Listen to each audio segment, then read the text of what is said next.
Hello ladies and gentlemen, Xentorogaming here and welcome back to another YouTube video. And today's YouTube video, I'm going to be comparing the best aircraft in infinite flight compared to the worst aircraft in infinite flight. Now I have only used commercial aircraft to try and keep it as much of a fair comparison as possible, because I can't really, be comparing one of the old out-of-date fighter jets to the new A220. It's just not fair. So I can do another video on that if anyone wants, but anyway. Let's just get straight into it, shall we?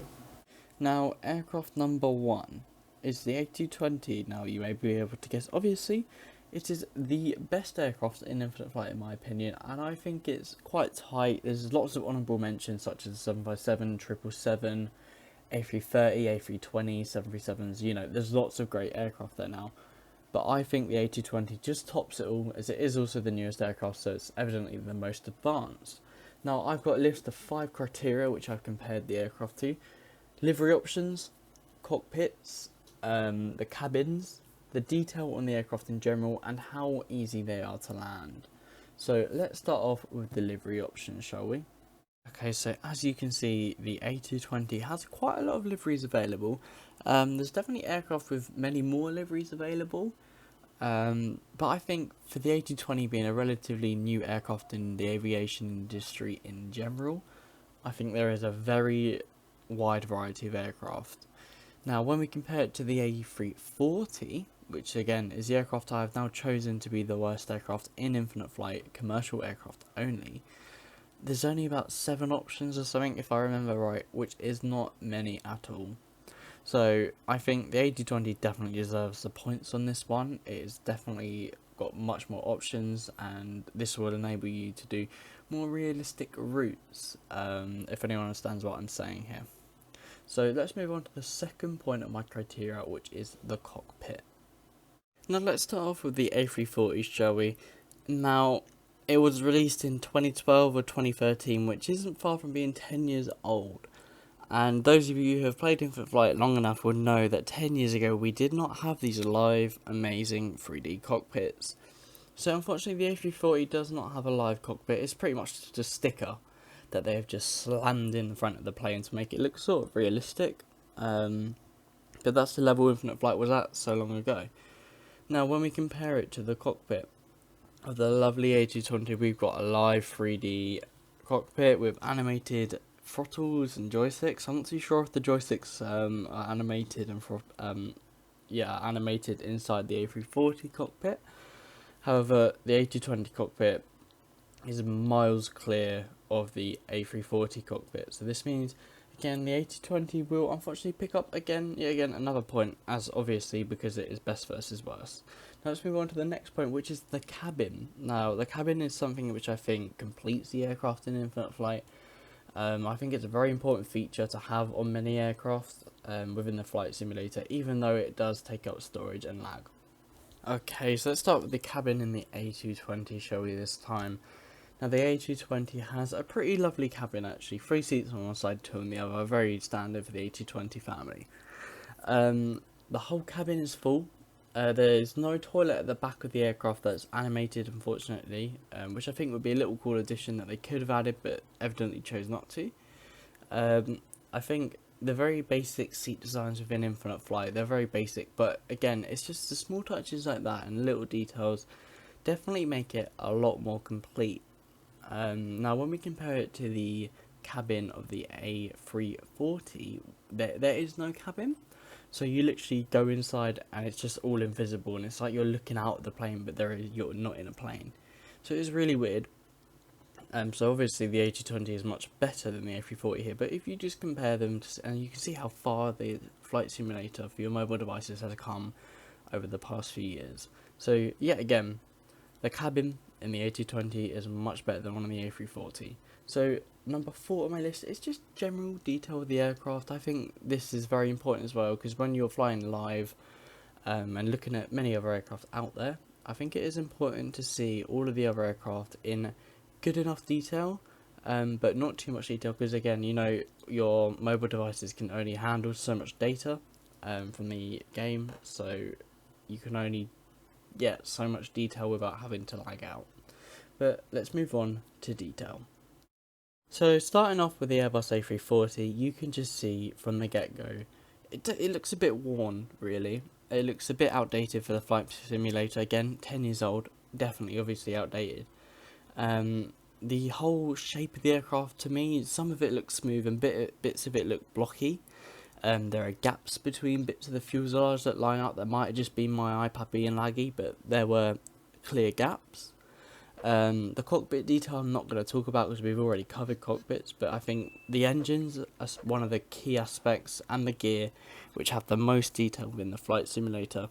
Now the engine is just like a blob with a spiral, and what I do appreciate is when the engine's on, the spiral is spinning like it obviously would be if the engine were on, so I think that's definitely worth appreciating. But the aircraft in general, like the tail and all the details, they just look a bit blurry, unfortunately, so not as good as it could be.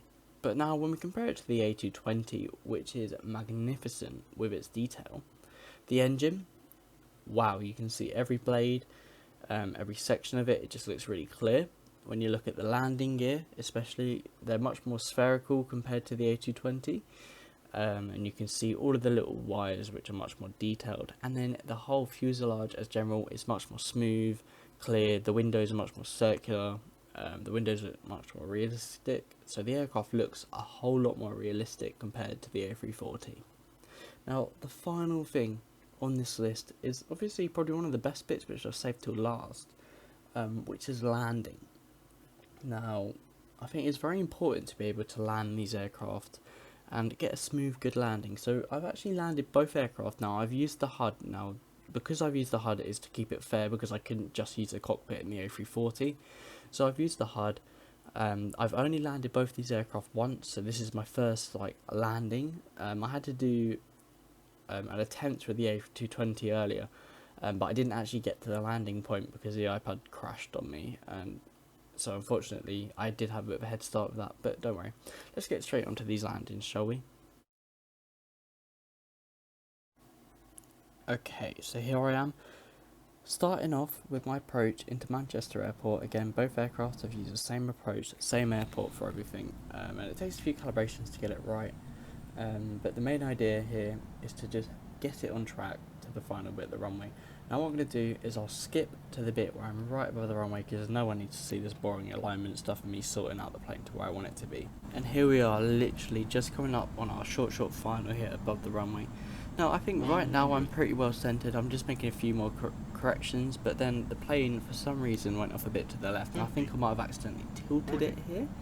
But it looks like I'm coming in well, but at a slight angle, so it looks like I'm pretty well on the centre line, which I think is a key skill to have, because you want to be quite central when landing.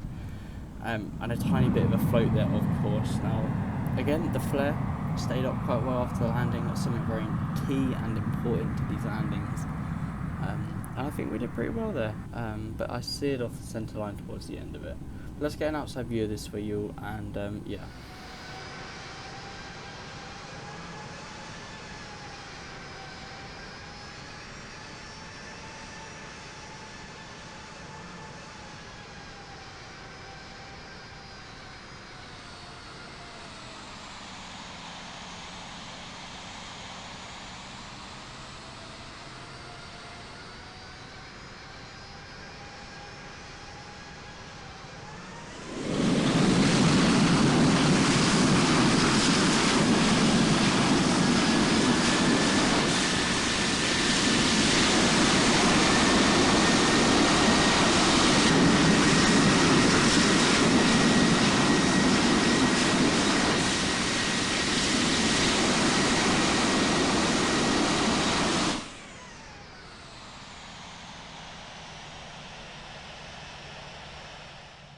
Okay, and here we are for the final landing in the A340. This is the final bit of comparison of the two aircraft.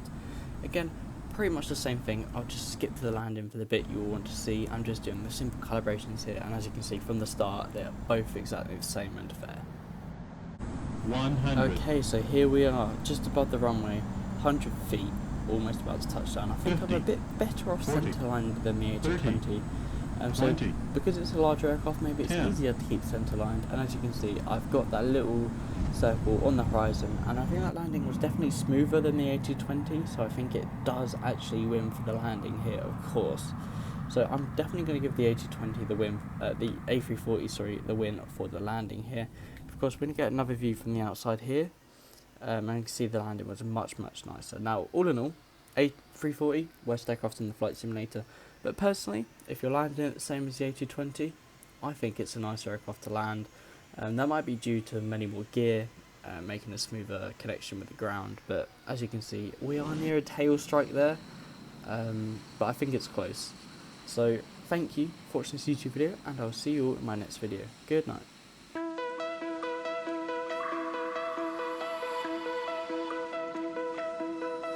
Find your way